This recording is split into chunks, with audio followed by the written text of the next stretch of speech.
There we go. There's one to get the morning started. Not a big one, but it's always good to get the first bite of the day. Flipping a 4-inch Damiki knockout, new color, green pumpkin magic.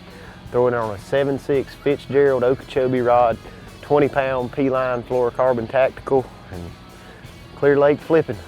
Good times.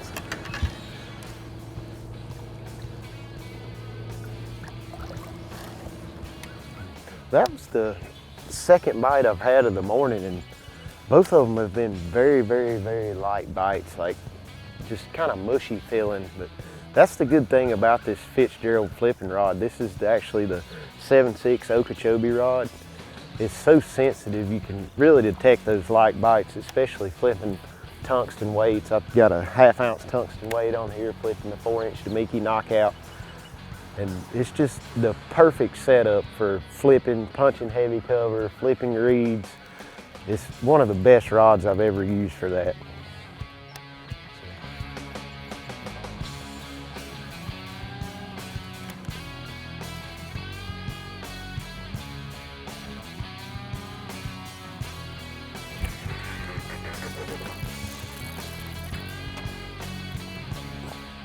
He's crossed the reeds sideways.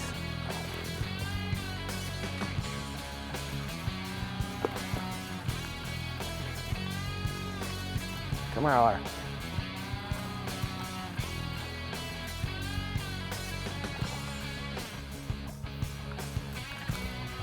Got him.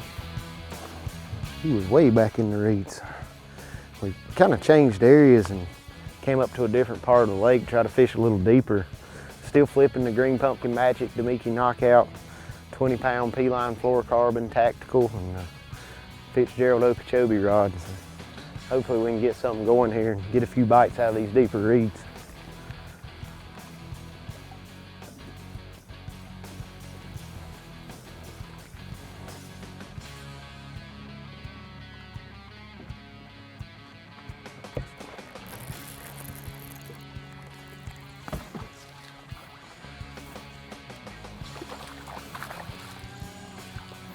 There we go.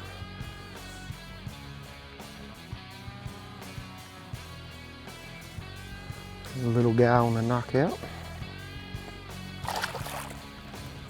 Little guys, but they're still fun. Flipping the green pumpkin magic knockout still. Got a 1/2 ounce tungsten weight. Got my sinker peg flipping these reeds.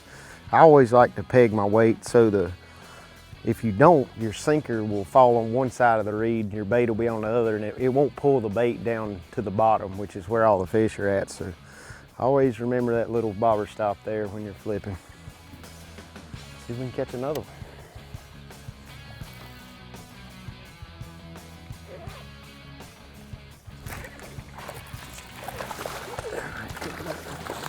There we go. He come back and got it. I missed this fish the first time. He just kind of pulled the bait down on my hook and took time, rigged up another bait, pitched back in there and caught him. So that tells me that they're most likely on the bed. I just got to make myself slow down enough to catch them, and that's hard for me to do.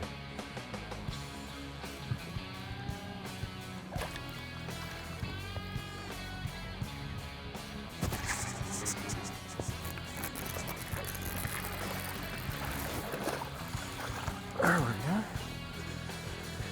Get back here in a little dirtier water and getting a few more bites now. 4-inch green pumpkin magic Damiki knockout. Still flipping around. Still getting a lot of bites. So.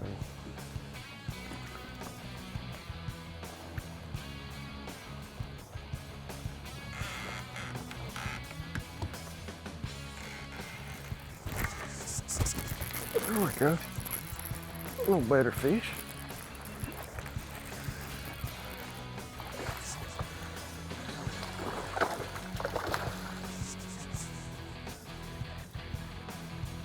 On the knockout. I think the dirty water may be the deal. You know, we've been fishing that clean water, looking for spawners and flipping the deeper reeds, and we finally got in this area with just a little bit of dirtier water. We're starting to get bit, and quality's getting a little better too.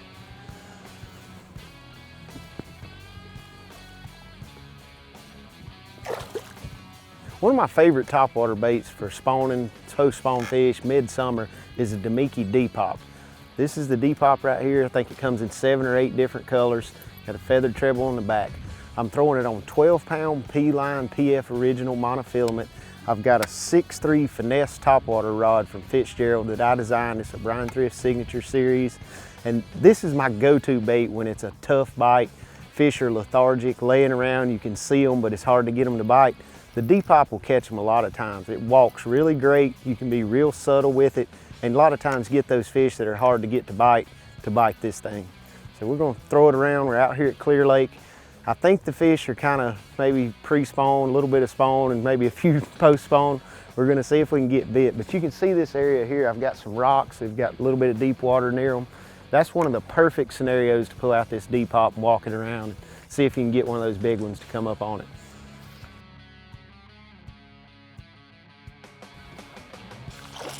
Caught one on the abyss.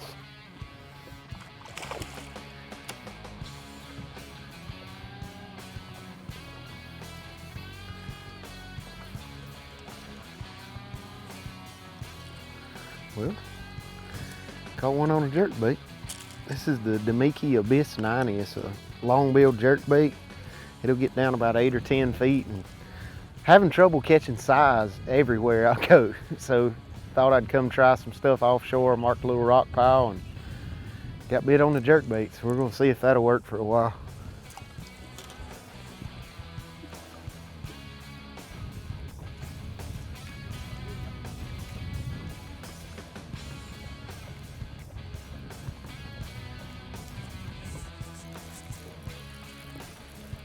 Another one on the old jerkbait. Little guy. Oh, a black crappie.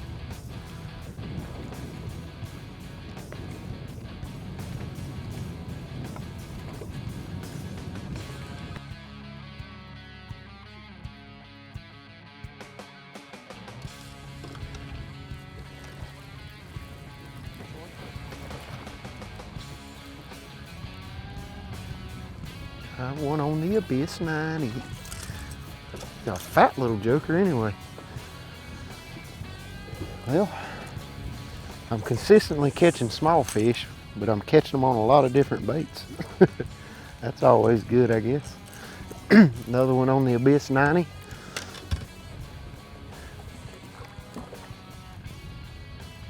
This is actually a place a couple years ago we filmed a vlog, and I was catching them on a mama jig with a knockout, and I made a bomb cast out there. One bites it, I hit myself in the back of the head. It's a pretty funny video. If you haven't seen it, I suggest looking it up. But that's the history on this spot. Now we're gonna see if we can catch some more on the Damiki Abyss 90.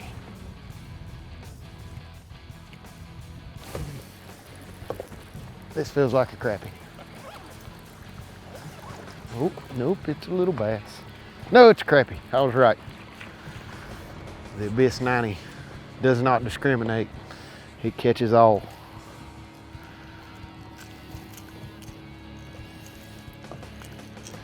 There should be like a 10-pounder out there eating on these crappies that's fixing to bite my jerkbait.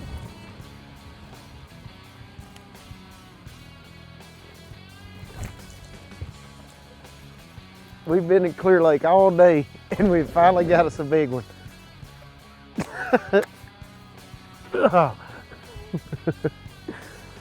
That's what you come to Clearlake for. We've been catching peanuts all day. And the knockout has finally scored us a big one.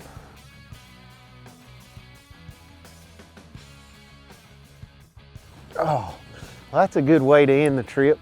Thank you for watching this week's vlog. Make sure to like, share, and tag a friend for a chance to win awesome prizes from Damiki, Stormar, and Fitzgerald rods.